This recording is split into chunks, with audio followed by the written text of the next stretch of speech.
আসসালামু আলাইকুম সম্মানিত দর্শকবৃন্দ। আজকে আপনাদেরকে যে ঘাসটি দেখানো হচ্ছে এটি মূলত সেই ডক্টর জহির স্যারের চীন থেকে আনা জারা ওয়ান হাইব্রিড ঘাস।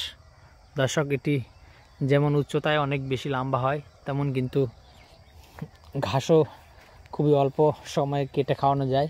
আপনারা একবার কাটার পরে প্রায় 40 থেকে 45 দিনের ভিতরেই কিন্তু এই ঘাসটি গরুকে কেটে খাওয়াতে পারবেন বা মহিষকে।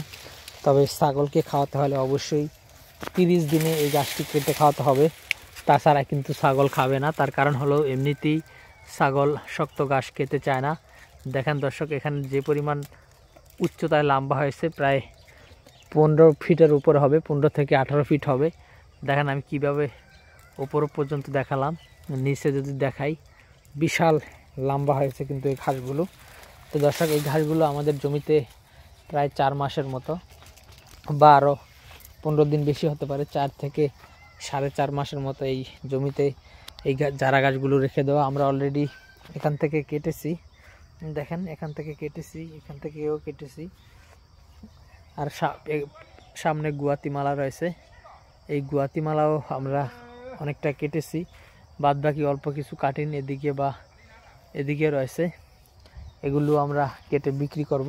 তো দর্শক, সেক্ষেত্রে এই জারা ওয়ান হাইব্রিড ঘাসের কাটিন বা গুয়াতিমালা ঘাসের কাটিন বা ওদিকে রয়েছে ইন্দোনেশিয়ান স্মার্ট নেপিয়ার ঘাসের কাটিন, সেক্ষেত্রে দর্শক আপনার যে কোনো ঘাসের কাটিনের যদি দরকার হয় তাহলে বর্তমানে আমাদের কাছে প্রায় 7 থেকে 8 জাতের ঘাসের কাটিন কিন্তু রয়েছে।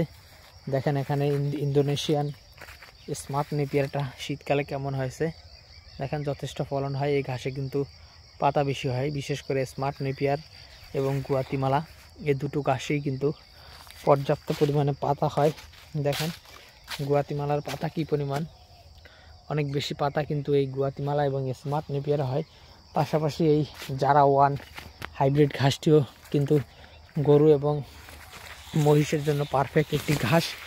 তো দর্শক, চাইলে আপনি এই জারা, স্মার্ট নেপিয়ার এবং গুয়াতিমালা যে কোনো ঘাসের কাটিন আমাদের কাছ থেকে সংগ্রহ করতে পারেন। আমরা সুন্দরবন কুরিয়ার এবং অন্যান্য কুরিয়ার সার্ভিসের মাধ্যমে সারা বাংলাদেশে এই ঘাসের কাটিনগুলো ডেলিভারি দিয়ে থাকি।